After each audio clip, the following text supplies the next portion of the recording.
Ġie ffirmat ftehim settorjali ġdid għall-ħaddiema tad-dipartiment tal-Probation u Parole.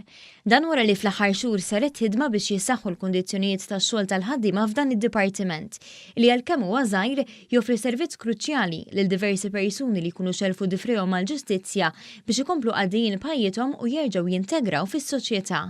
Il-Ministru għall-Intern Michael Farrugia saħaq li l-ftehim settorjali se jara li l-uffiċjali jingħataw numru ta' benefiċċji flimkien ma' titjib fl-iskali u fil-kundizzjonijiet tax-xogħol.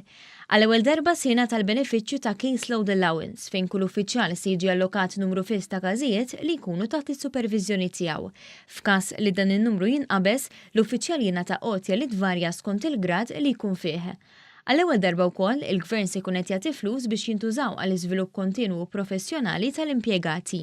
Aħna se nkunu qegħdin nippruvaw nattiraw aktar persuni biex jersqu u jaħdmu fi ħdan id-dipartiment tal-Probation and Parole ħalli ikunu qed jagħtu iktar kontribut lis-soċjetà, speċjalment f'relazzjoni ma' persuni illi kienu involuti fi kriminalità u illi dawn il-persuni jgħinuhom biex jerġgħu jidħlu fit-triq it-tajba jkunu membri denji tas-soċjetà.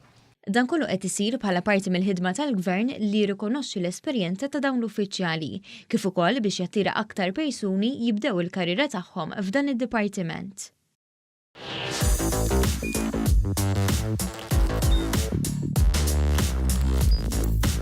Idħol fuq one.com.mt u hemmhekk tista' tara l-programmi kollha li jxandru fuq One permezz ta' One Play.